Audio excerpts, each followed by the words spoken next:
Bonsoir, merci de nous rejoindre sur Canal Algérie pour le 22e numéro de votre émission 52 minutes chrono, un numéro où on reviendra bien évidemment sur la première visite officielle du président du comité olympique international, M. Thomas Bach, en Algérie. Il a quitté d'ailleurs aujourd'hui, ce lundi, l'Algérie. On reviendra également sur le grand tour d'Algérie cycliste avec l'étape de Sétif. Nos boxeurs à Yaoundé pour le tournoi qualificatif aux Jeux Olympiques.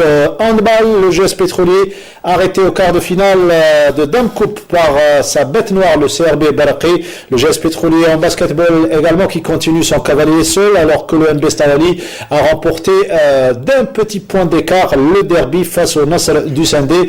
Début de saison en athlétisme sur piste avec le GS Pétrolier et les clubs de Béjaïa qui dominent le critérium hivernal à Abdelkader Ahmani. Tout cela avec notre consultant et sans invité aujourd'hui puisqu'on attendait le président du comité olympique algérien, monsieur Mustafa Beraf, qui s'est excusé. On retrouve avec grand plaisir notre consultant omnisport, Abdenour Belkhir. Abdenour, bonsoir. Bonsoir Mokhtar, bonsoir amis sportifs. Avant d'aborder les faits de l'actualité, bien évidemment, aujourd'hui on va rendre un dernier hommage à un athlète, un grand champion qui nous a quitté dernièrement, à savoir Mohamed Allek, quintuple champion paralympique. Que dire de ce grand champion, si ce n'est que vous l'avez connu depuis sa tendre enfance, Abdenour?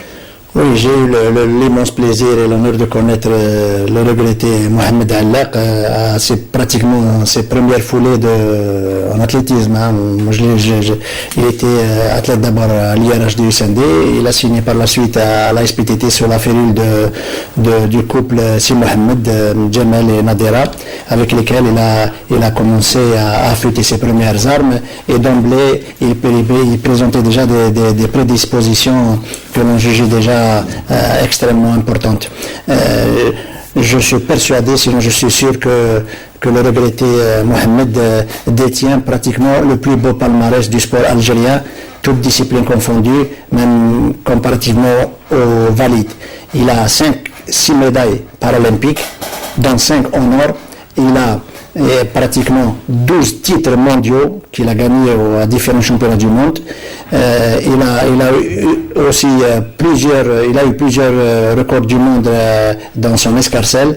Il a été, si vous voulez, honoré par le président de la République Abdelaziz Bouteflika avec la médaille d'honneur à l'occasion de la finale en 2000, à l'occasion de la finale de Coupe d'Algérie qui a mis aux prises Tlemcen et Benitour, pratiquement sous les yeux et en présence des milliers, sinon de millions de téléspectateurs au stade du 5 juillet.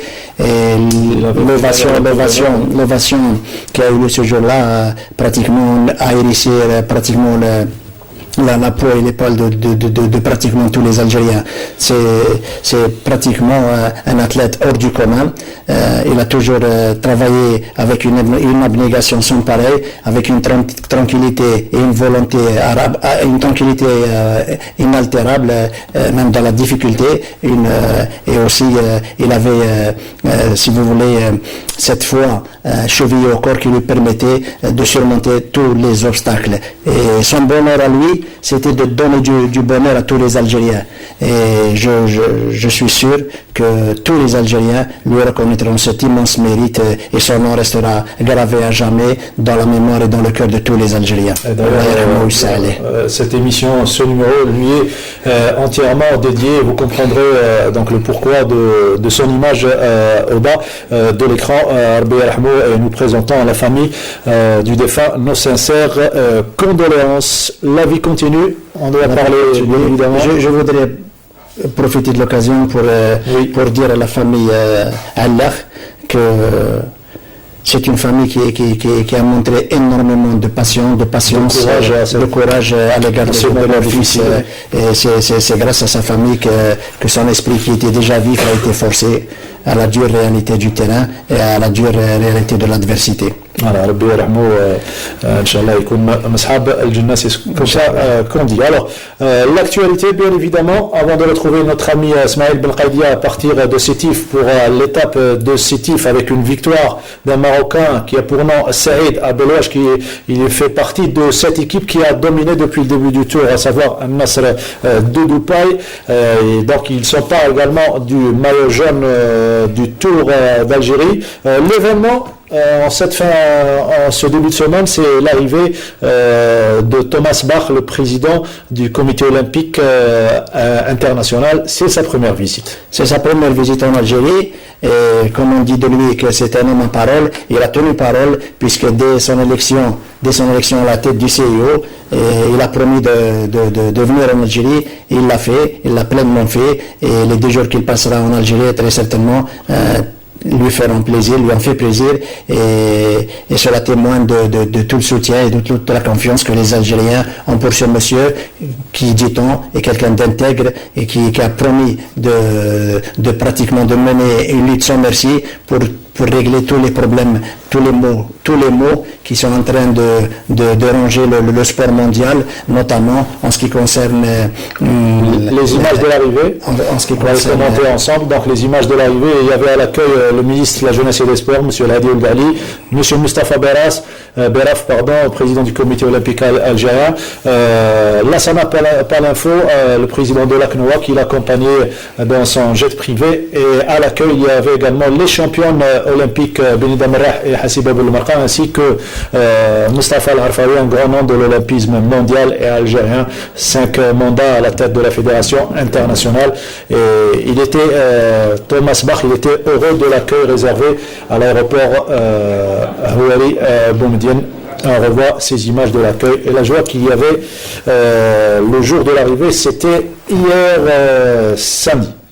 Oui, si vous voulez, l'invitation du président du comité international olympique s'explique par le fait de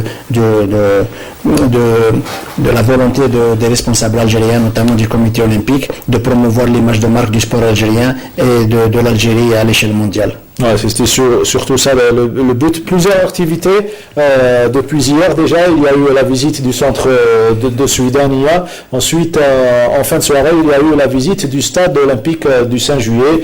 Là, il a été tout simplement émerveillé par l'état de ce stade qui est flambant neuf, on va le dire, depuis les rénovations.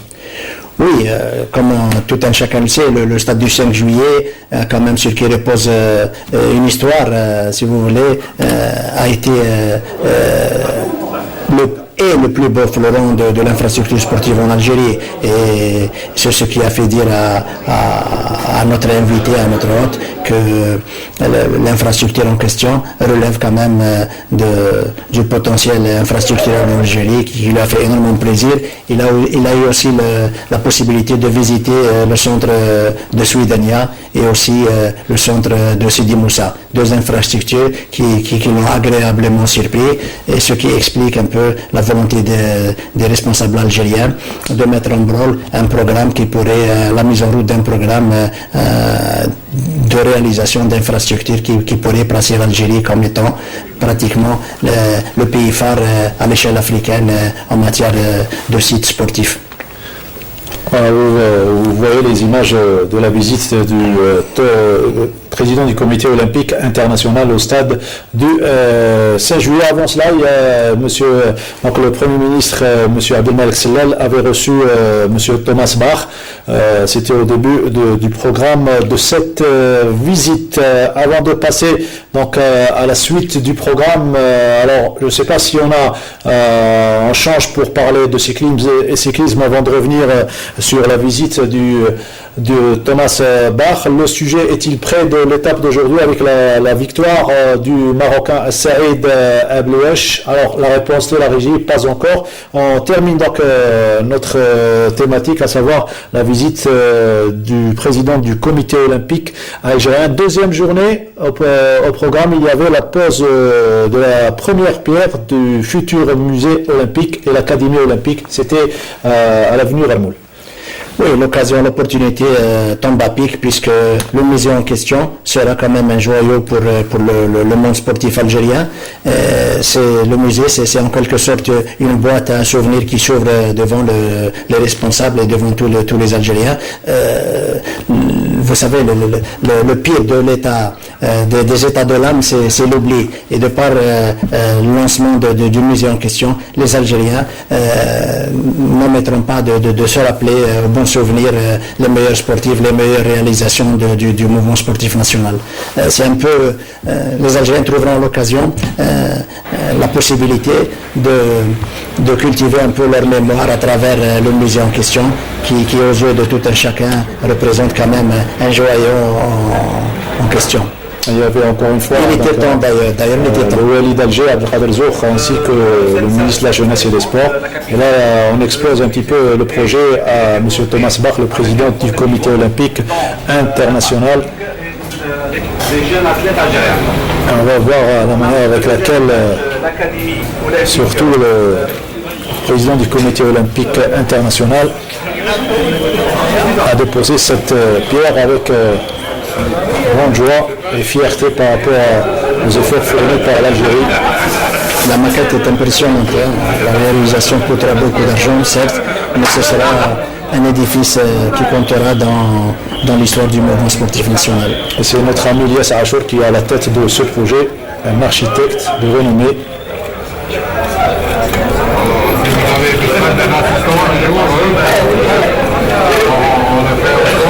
Ça sera la mémoire du mouvement sportif national tout entier. Une occasion également de mettre à l'intérieur de ce musée surtout les archives des médailles olympiques, leurs équipements, leurs médailles peut-être, une photo souvenir pour terminer. Il y a ce qui est de cette visite. Comme on le sait, il y a des médailles, il y a des distinctions, il y a des breloques, il y a des trophées qui sont dispersés un peu à droite et à gauche, et ce sera l'occasion pour les réunir, pour en faire du musée en question un bijou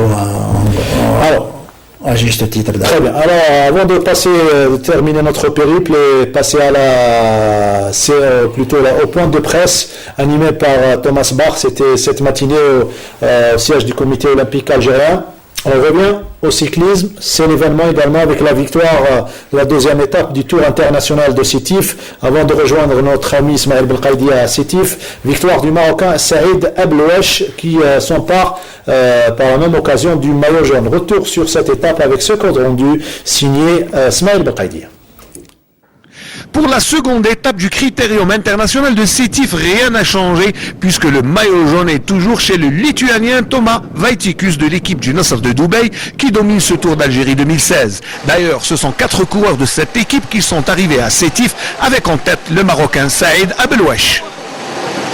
كنبين الدراجين وكنبين فريق النصر دبي وكنشكرهم بزاف اخوان اشتغلوا معايا عادل برباري ولا دراج توماس وكذلك دراج لوكالي اشتغلوا معايا باش نفوز اليوم الحمد لله استطعت باش نحصد كل الاقمصه ديال اليوم والمرحله كذلك والترتيب العام كنبين نشكر فريق النصر دبي على هذا الانجاز هذا. Une soixantaine de coureurs étaient au départ de cette étape longue de 110 km, menant le peloton de Sétif vers Bougaa et retour en passant par Ain Tarlout, Ain Roa et Ain Abbassa. Dès le départ, la première tentative d'échapper, formée par un groupe de 7 coureurs, sous l'impulsion de 2 Érythréens, Emmanuel et Tisform, a été vite rattrapée par le peloton.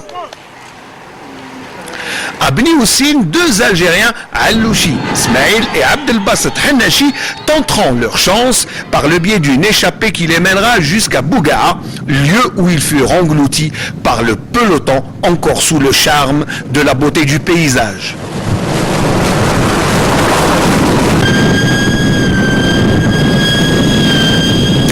Bougaa fut aussi l'occasion pour le quatuor du Nasr de Dubaï, composé de l'Italien Luca Wackerman, le Lituanien et maillot jaune Vaiticus Thomas, l'Algérien Adil Barbari et le Marocain Saïd Abelwesh, de prendre le large pour une échappée, la 3e et qui s'avéra être la bonne, pour les mener jusqu'à la ligne d'arrivée avec une confortable avance de près de 5 minutes, renforçant, si besoin est, la domination du club émirati sur ce Tour d'Algérie 2016.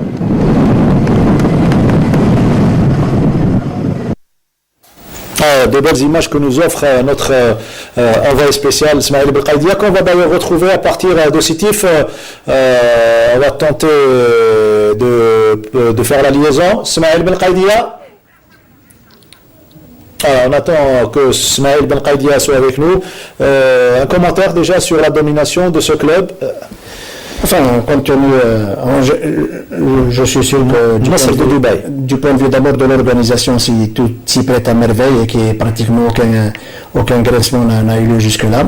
Le niveau technique, par contre, n'a pas atteint les espérances voulues, n'a pas donné la portée attendue, et le cavalier seul est de la domination outrageuse de Luc Wackerman, l'Italien, et son club, le Nasr de Dubaï, a quelque peu étouffé dans l'œuf un peu toute opposition. Il n'y a pas de concurrence. Il n'y a pas de concurrence, et les Algériens restent quand même assez frêles dans ce type de confrontation, même si elle n'est pas d'entrée au niveau international.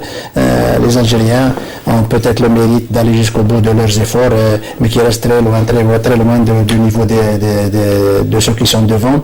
À part peut-être le jeune Adil Barbari, qui est du club de Nasr de Dubaï, qui a réussi à gagner l'étape Tipaza. Mais sinon, l'équipe est très jeune et peut-être qui est en train de poursuivre son dur apprentissage et que peut-être à l'avenir on aura des cyclistes prometteurs. Mais les Algériens sont en train de guetter de la 3e à la 5e place. Nassim Saïdi qui occupe la 3e place qui occupait hier la 3e place au classement général.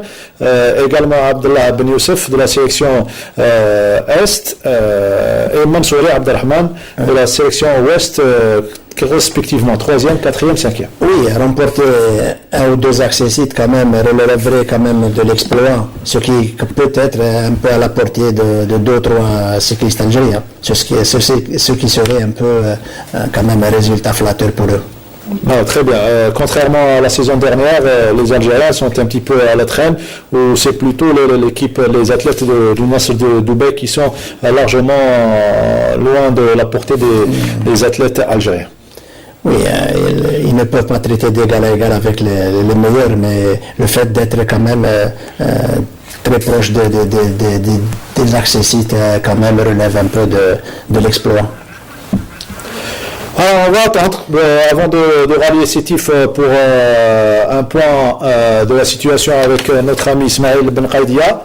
On va revenir de nouveau sur la conférence de presse qu'a animée ce matin le président du comité olympique international, Thomas Bach. Et on va commencer donc de l'aspect visite. Déjà, il revient et surtout il remercie la partie algérienne de l'accueil. On va l'écouter, on revient juste après pour en parler. C'était une visite très très fructueuse et amicale en même temps.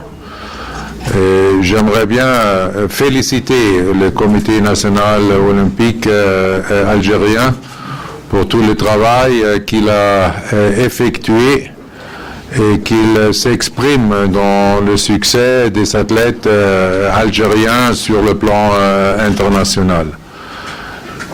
Ça a été déjà commencé dans une manière extraordinaire à l'aéroport quand nous avons été reçus, bien sûr par le président et le ministre du sport, mais aussi déjà par les deux grandes championnes olympiques d'athlétisme d'Algérie. Et ça a continué pendant tout notre séjour, qu'il y avait toujours les champions autour de nous. Et ça... C'était un plaisir de retrouver deux champions olympiques, en l'occurrence Hassib Abdelmarqa et également Nouria Benida Marah. Il est marqué par l'accueil, mais également, on ne l'a pas écouté, mais il nous l'a dit tout à l'heure lors de la conférence de presse, par l'étroite collaboration entre le comité olympique algérien et l'État algérien. Oui, d'abord, on n'a pas besoin de vanter les mérites des Algériens qui sont connus pour leur hospitalité légendaire.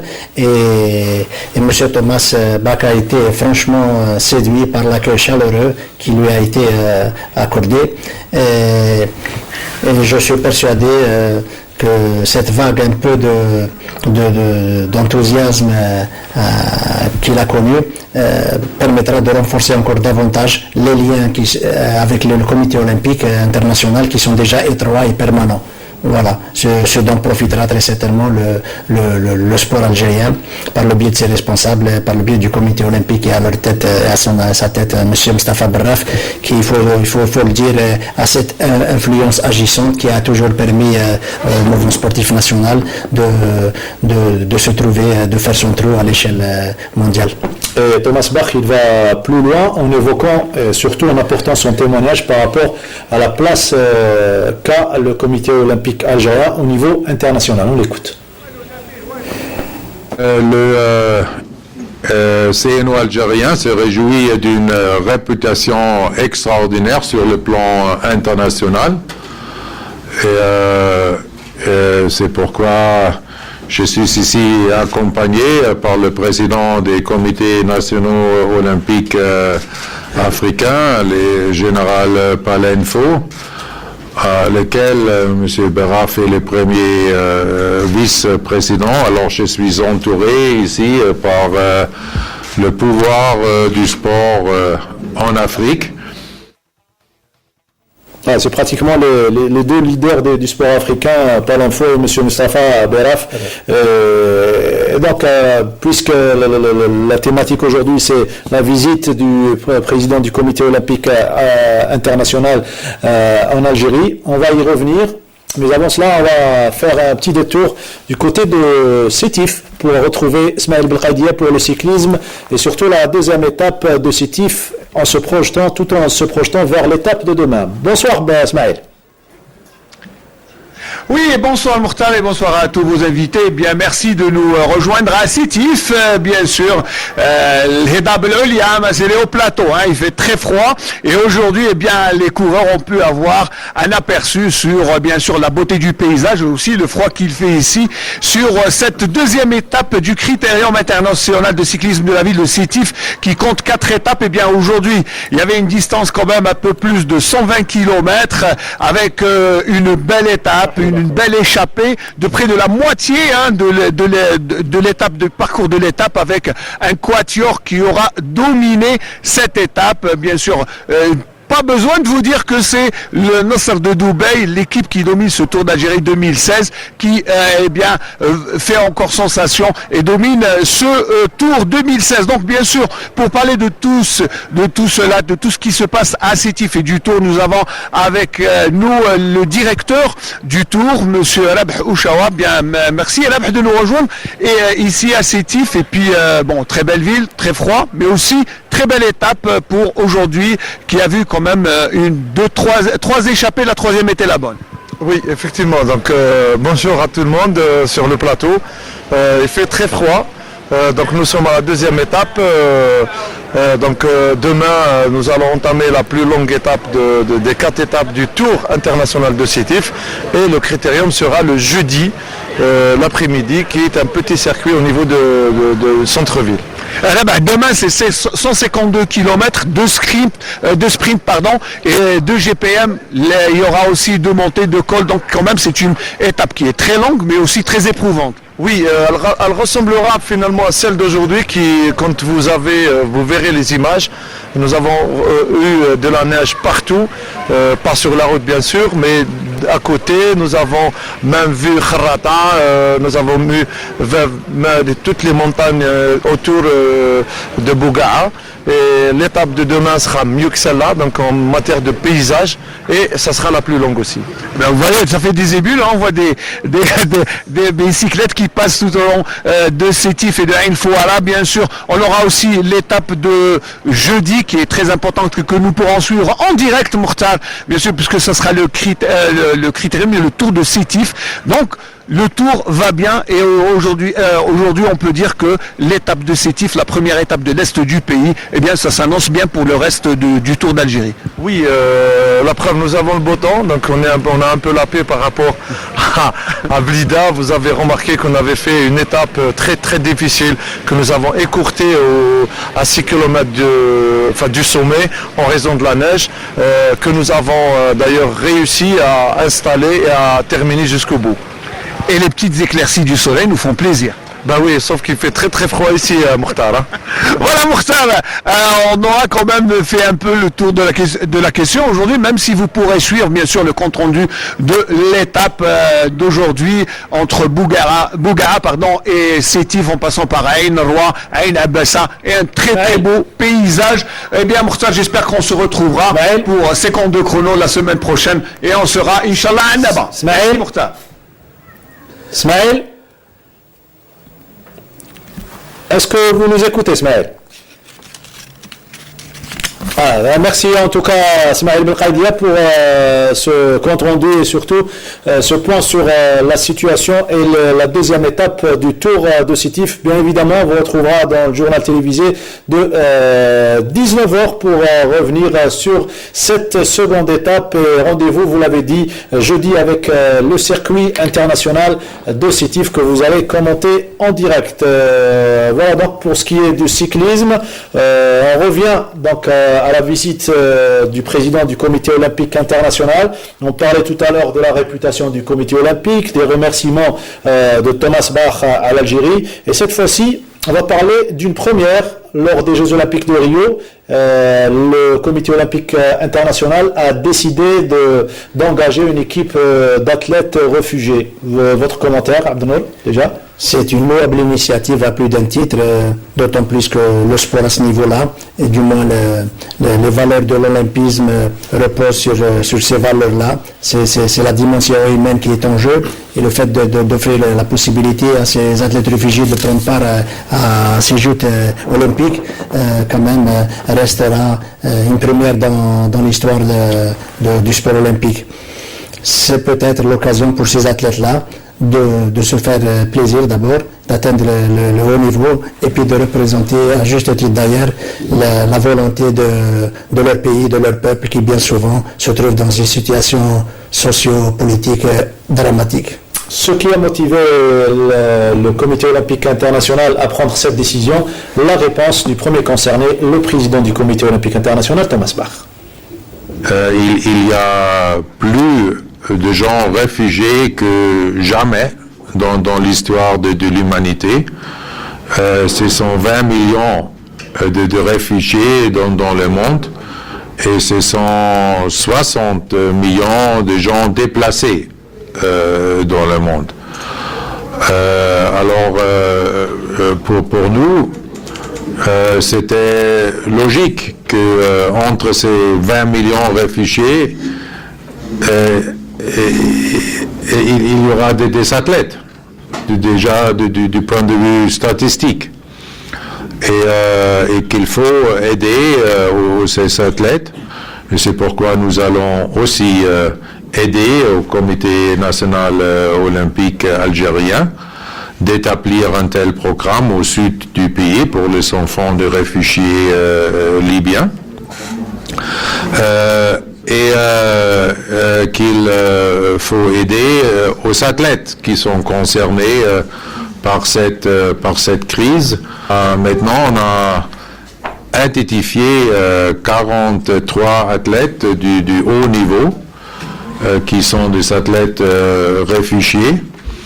et on le supporte maintenant afin d'avoir quelques de ces athlètes avoir qualifié pour les Jeux Olympiques de Rio. Et là, on aura une équipe de peut-être entre 5 et 10 ces athlètes réfugiés. Et on va les traiter comme tous les athlètes et tous les 206 comités nationaux olympiques. Ils vont entrer au stade olympique pendant la cérémonie d'ouverture, juste avant l'équipe du pays hôte, le Brésil. Ils vont porter le drapeau olympique. On va jouer l'hymne olympique dans leur honneur. On va les loger dans le village olympique ensemble avec tous les athlètes de tout le monde. Et comme ça, on veut montrer la solidarité avec ces athlètes. On veut envoyer un message aux réfugiés du monde qu'ils ne sont pas seuls, que nous sommes solidaires. Ouais, ça sera d'ailleurs un très fort message en direction de tous les réfugiés à travers la planète. Oui, le sport, comme on le sait, est un vecteur d'amitié et de rapprochement. Et les athlètes présents lors de l'Olympiade prochaine à Rio cohabiteront dans des conditions, des valeurs hautement hygiéniques et éducatives, sans distinction de race ni de religion. Donc c'est ça l'intérêt premier de la participation des athlètes réfugiés qu'il faut encourager, et puis espérons que cette initiative, l'initiative, fera tache d'huile à l'avenir et qu'elle sera reconduite lors de différentes compétitions internationales, y compris pour les autres disciplines, d'autres disciplines sportives et pas uniquement pour les Jeux Olympiques. La crainte de ne plus voir les Jeux Olympiques à l'écran, c'est ce que partagent bien évidemment toutes les nations à travers la planète par rapport aux droits de télévision qui sont devenus excessivement chers. À votre avis? Oui, les droits de télévision qui ont toujours posé problème risquent cette fois-ci de mettre carrément en danger les retransmissions en direct des joutes olympiques et le risque de léser encore une fois les téléspectateurs du monde entier. Donc il serait beaucoup plus sage de trouver la solution idoine qui puisse permettre à tout un chacun de trouver, si vous voulez, le compte qu'il faut pour éviter une aussi grande déperdition. Voilà. Le président du Comité olympique international se veut rassurant par rapport à cet aspect-là, les droits de télévision. On l'écoute. Si ça concerne la télévision, là, la politique du CEO est très très claire. Pour nous, les droits de télévision sont toujours donnés à chaîne avec free to air. Alors ça veut dire libre télévision. Chaque chaîne qui veut acquérir des droits de télévision pour les Jeux Olympiques doit garantir plusieurs centaines d'heures de transmission libre des Jeux Olympiques. Comme ça, les Jeux Olympiques sont accessibles à tout le monde, dans tout le monde. Et nous allons même enrichir cette accessibilité, pas seulement pour le temps pendant les Jeux Olympiques, mais au dehors des Jeux Olympiques, parce que nous avons décidé, nous avons initié et nous allons démarrer une chaîne olympique digitale cette année. Et cette chaîne olympique digitale va donner la possibilité à tout le monde 24 heures chaque jour de suivre le sport olympique, de suivre le mouvement olympiques, de suivre les athlètes mondiaux avec des... Puoi avere le braccia di Ercole e gambe veloci come il vento.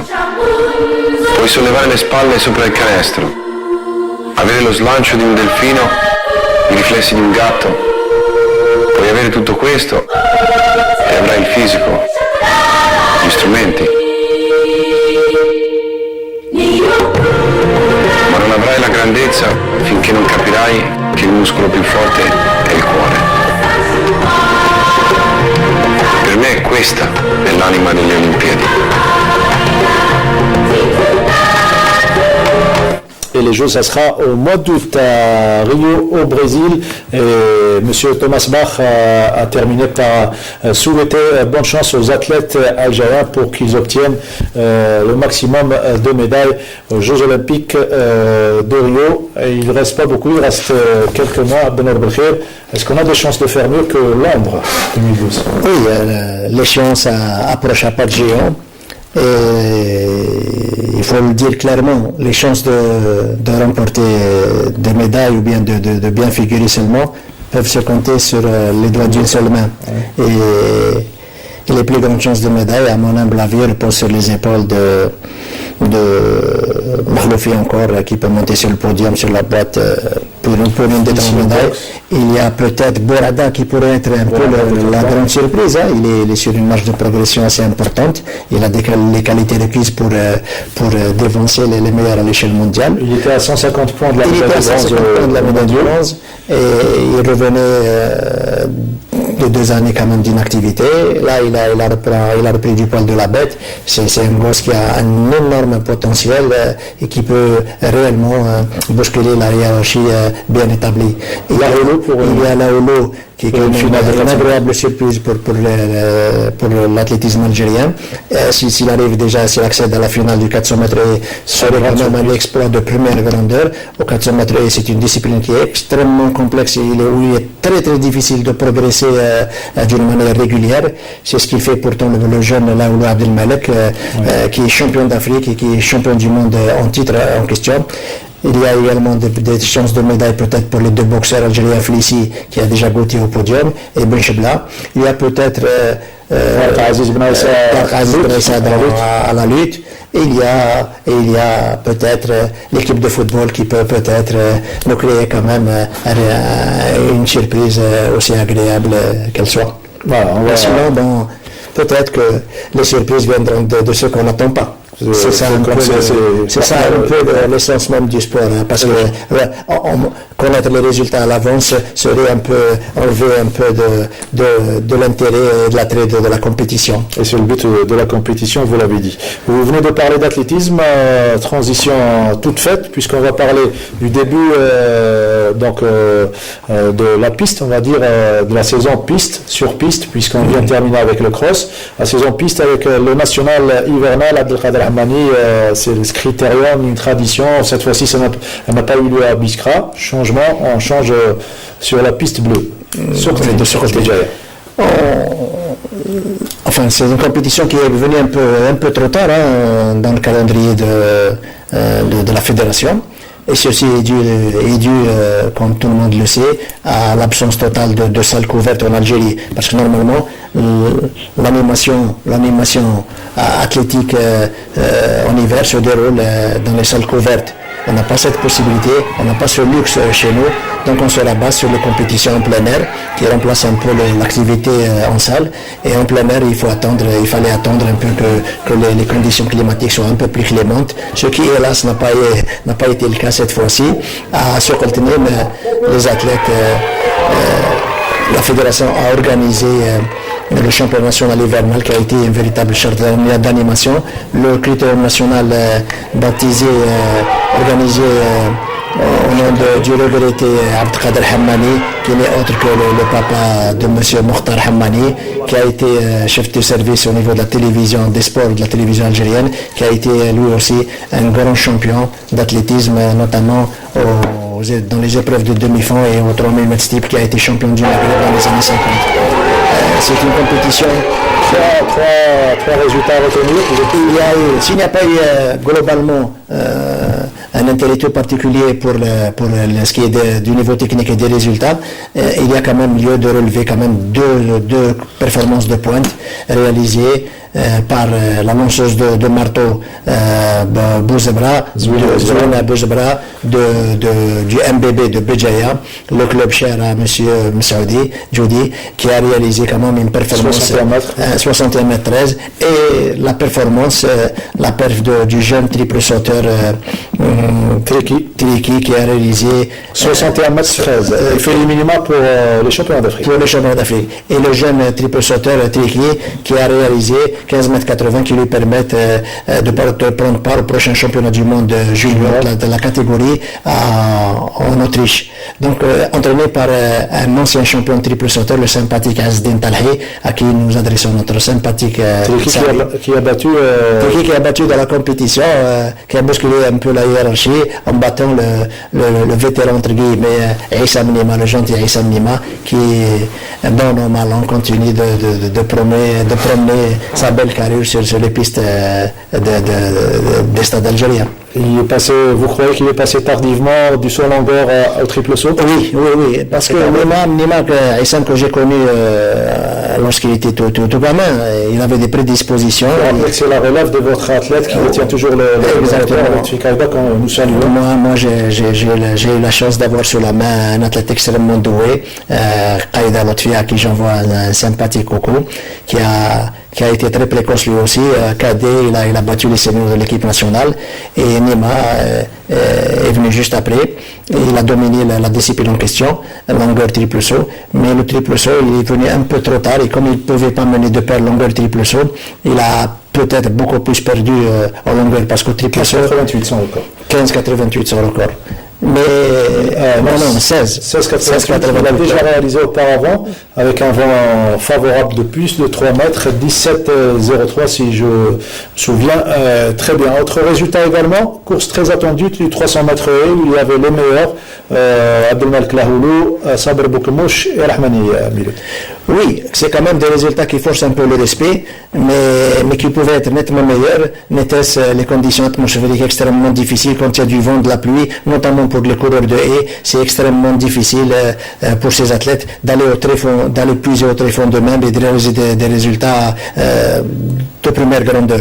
Mais c'est déjà un bon signe, et les résultats enregistrés quand même laissent espérer des lendemains qui sont peut-être porteurs de promesses réjouissantes. La sprinteuse Souhair Bali qui domine toujours sans concurrence le 60, le 150 et le 300 mètres. Oui, faute d'adversité, l'athlète a des difficultés à progresser. Elle domine la plate couture les trois épreuves en question. Ce serait dommage pour elle de limiter ses efforts si vous voulez, au titre et aux premières places uniquement. Elle ne peut pas progresser, peut-être d'aller au-delà de ses capacités en étant toujours à la une de l'événement. Elle doit pas passer, d'après vous, sur plus. L'idéal pour elle, ce serait de monter sur 400 mètres et peut-être de voir plus grand. Maintenant, la question reste posée à son entraîneur qui, j'espère, lui permettra de trouver, pas chaussure à son pied, mais pointe à ses pieds. Abdelmalek Belkhair trouve chaussure à son pied quand il parle d'athlétisme, bien évidemment, sa discipline chère. On passe au basketball pour parler cette fois-ci de la 23e journée de la Super Division A, dominée par le big match, le derby entre Staoli et le Nasr du Sandé, placé sous le signe de la revanche. Souvenez-vous, à la salle du Caroubier il y a de cela 2 mois, le MB Staoli a été parvenu à coiffer sur le fil 82-81 points, un seul point d'écart, l'équipe du Nasr du Sandé. Ça a été le cas cette fois-ci lors du match retour à Staoli. Le MB Staoli, véritable bête noire du Nasr du Sandé, gagne par 65 points à 64. Vous aviez vécu ce match en direct sur Canal Algérie et la chaîne nationale terrestre. Finalement, la rencontre n'a pas tenu toutes ses promesses, d'où le score de 65 à 64. Voilà pour ce qui est. On découvre donc les résultats de cette 23e journée.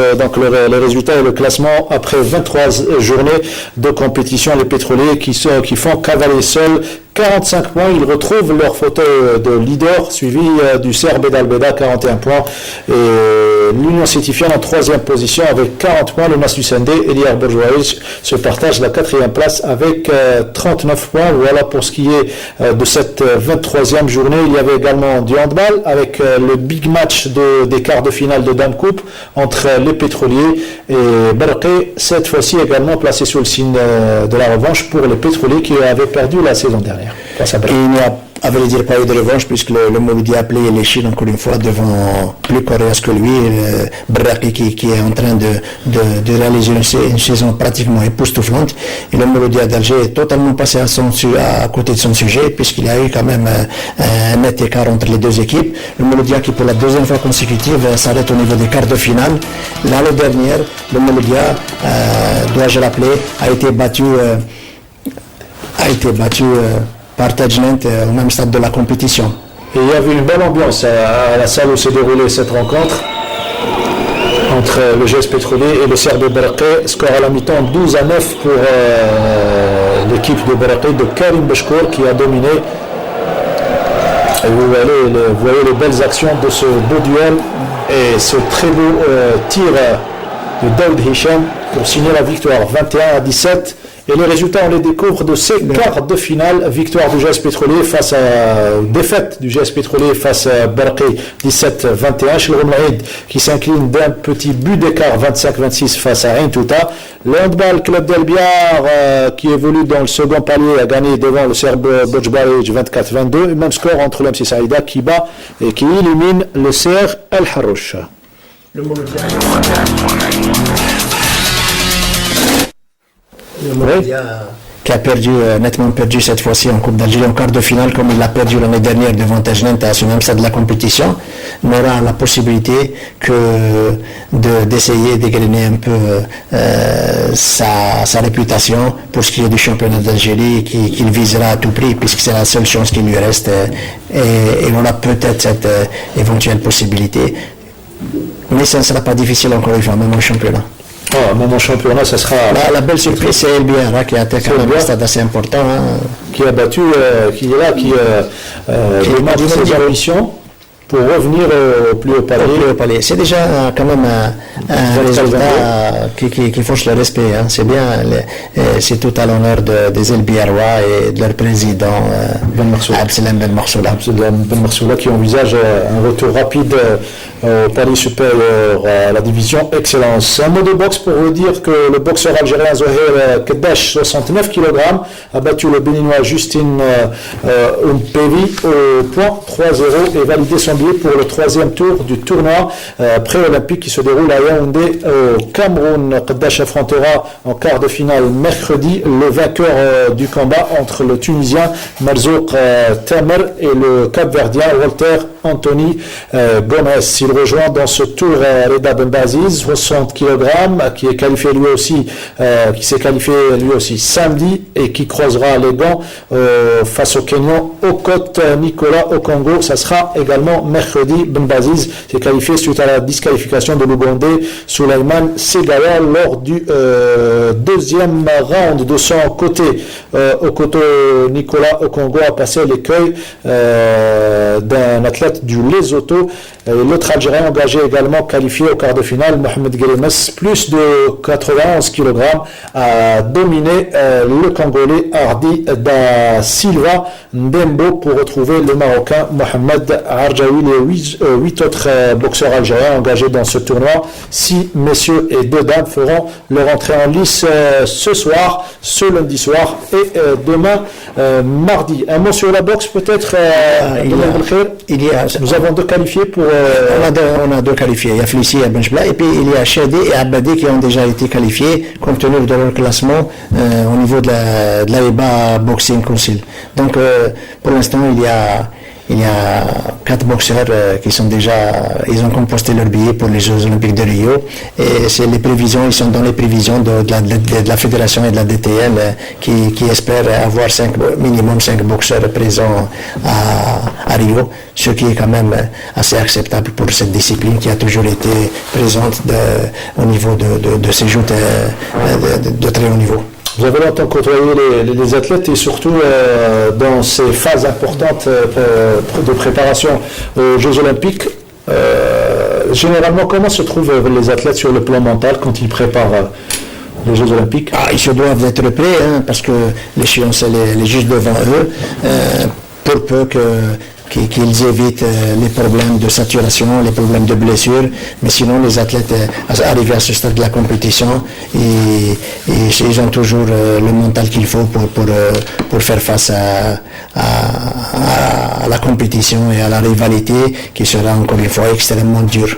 Très bien, espérons qu'il y aura d'autres médailles, surtout aux Jeux Olympiques, mais d'ici là, il y aura d'autres événements, notamment des événements organisés ici en Algérie. Je parle bien évidemment des championnats d'Afrique de gymnastique, je parle également des championnats d'Afrique du tournoi qualificatif aux Jeux Olympiques, je parle de la discipline lutte. Donc ce sont 2 disciplines où l'Algérie va essayer de mettre le paquet sur le plan organisationnel. Bon, sur le plan organisationnel, il n'y a pas de doute là-dessus. Les Algériens ont toujours été à la hauteur de leur engagement et ils en feront de ces compétitions-là quand même un pari assez important. Et je suis sûr qu'avec l'expérience qu'ils ont toujours eue, les responsables sauront faire face à d'éventuelles difficultés qui se vérifient toujours à ce stade de la compétition. Concernant les athlètes des 2 disciplines en question, il y a encore des possibilités pour eux qui peuvent s'offrir pour décrocher le billet, la timbale pour aller à Rio. Il y a des possibilités, on peut avoir 2 ou 3 sportifs au niveau de disciplines en supplément de l'effectif déjà arrêté. Puis il y a très mince pour le dire. On parlait tout à l'heure d'athlétisme, il nous reste un peu de temps pour en parler et surtout de revenir sur l'époque où il y avait de grands athlètes dans les disciplines techniques. Vous êtes un spécialiste d'épreuves techniques, notamment le triple saut, le saut en longueur. Pourquoi la relève tarde à venir, la relève des Qaïda, la relève des Nima Issam, des Rahouli Baya chez les dames, de Belfa Atman, surtout de Hamad Abdelrahman en son auteur? Enfin, moi, en tant que connaisseur, en tant que technicien de haut niveau, je dirais que d'abord il y a un problème de prospection. On ne va pas là où se trouve la meilleure patte possible. D'une, les compétitions se font rares au niveau de la jeune couche d'adeptes, notamment dans les scolaires et dans les différentes joutes. Il y avait les coupes de saut, les coupes d'Algérie de saut, de lancer, de mise en tout, les interclubs. C'était une véritable charte d'animation qui pouvait permettre l'éclosion de talents précoces, mais il aurait suffi peut-être de reprendre ce système, ces formules de compétition. Et il y a aussi l'absence de moyens. Il n'y a pas beaucoup d'infrastructures, il n'y a pas beaucoup de matériel spécifique et l'encadrement quand même est extrêmement restreint pour ce qui est des disciplines dites techniques. Je n'enlèverai pas du mérite On peut dire qu'aujourd'hui les entraîneurs fuient un petit peu ces disciplines. Il n'y a pas d'avancée subite, ni d'arrivée, ni de génération spontanée en matière d'athlétisme. Seul le travail au long cours peut être payant. Les entraîneurs, je vais peut-être les froisser un peu, cherchent la facilité. Ils veulent le résultat immédiat. Et le résultat immédiat est rarement payant, du moins pour les disciplines techniques et le sprint, notamment pour les sauts, les lancers et le sprint. Le demi-fond, quand même, reste un peu la discipline la moins contraignante. Alors l'entraîneur se base en matière de préparation. Et en plus, travailler le demi-fond reste quand même une possibilité beaucoup moins difficile que qu'entraîner des sauteurs ou des lanceurs ou des spécialistes de haie. Le demi-fond, c'est une discipline qui est un peu plus ou moins facile à pratiquer, avec de moindres moyens. On peut mener l'athlète vers des résultats prometteurs. Et il y a de la patte, il y a une tradition chez nous en Algérie en matière de demi-fond. Les Algériens recèlent dans ce domaine-là et je trouve encore quand même assez décevant, assez navrant qu'il n'y ait pas une densité en matière de performance de demi-fond en Algérie, notamment pour ce qui est du 800-1500 qui répondent au mieux à la faculté mentale et à la faculté physique de l'Algérien. Certains techniciens disent que sur le plan morphologique, l'Algérien est fait pour pratiquer uniquement le demi-fond. Vous êtes d'accord avec eux? C'est vrai qu'il y a une tradition, comme je le disais, l'Algérien, il a des prédispositions en matière de demi-fond, d'abord parce qu'il y a une tradition, d'abord en plus parce que les conditions climatiques, les conditions socio-culturelles sont à même de favoriser l'éclosion de talents dans ce domaine-là. Je veux pour preuve l'éclosion de jeunes coureurs de demi-fond qui viennent d'un peu partout, de Béchar, de l'Oued, de Béjaïa, de l'Borj, de Indefla. Il va falloir regrouper toutes ces forces vives de l'athlétisme algérien parce que le demi-fond a toujours été la locomotive et quand le demi-fond va, c'est tout l'athlétisme qui peut être porteur. Par contre, dans les domaines techniques en matière de sprint, de saut, de lancer, c'est le morphotype qui fait un peu, qui reste un peu la tare, qui reste un peu la peau de chagrin de tout l'athlétisme national. Investir au niveau du sud algérien, comme vous avez été à Biskra avec les Hassini, les Badi, les Salmi Al-Wad. C'est pas la solution peut-être pour le sprint algérien? Il faut lancer des opérations de prospection à l'échelle nationale dans toutes les contrées du pays. Et M.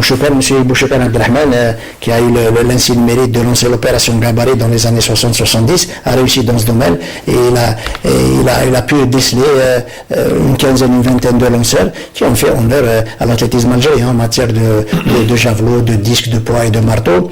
Et il y a lieu peut-être de reconduire cette possibilité, cette politique avec une formule éclatée, les lancer par exemple à l'ouest, à Alger, le demi-fond. Il y a en matière aussi dans ce domaine-là. Mais le demi-fond reste quand même l'élément moteur de l'athlétisme national. Ça nous fait rappeler un dirigeant qui nous a quittés dernièrement et vous avez certainement envie de rendre un dernier. Je suis particulièrement ému. C'est avec une tristesse profonde que le monde de l'athlétisme algérien a perdu un des valeureux siens en la personne du regretté Reda Mansouren, qui a été un fidèle et véritable serviteur de l'athlétisme national au niveau de la Ligue d'Alger, au niveau de la fédération, en tant qu'officiel qui a dirigé notamment le concours de son hauteur pendant des années, pendant 40 ans, plus de 40 ans. Et à sa famille, nous présentons nos sincères condoléances et à la famille de l'athlétisme national, nous présentons également nos sincères condoléances. Nous présentons à la famille de nos sincères condoléances. C'était le mot de fin de cette émission, de ce 22e numéro dédié entièrement à la mémoire de Mohamed Allak, quintuple champion paralympique qui nous a quittés la semaine dernière. Voilà, c'était la fin. Merci à vous de nous avoir suivis. Rediffusion, il faut le rappeler, ce lundi soir à partir de 10h et mardi à partir de 15h sur Canal Algérie. Vous aurez le plaisir également de retrouver Yassine Bouroula pour le sport en question mercredi soir et Hakim Keshroud tous les dimanches à partir de 21h pour Canal Foot. Merci à toute l'équipe du studio numéro 7, à sa tête Saïd Bouhdjoum, notre réalisateur et notre script dynamique, qu'on remercie d'ailleurs, faut démonter. À lundi prochain.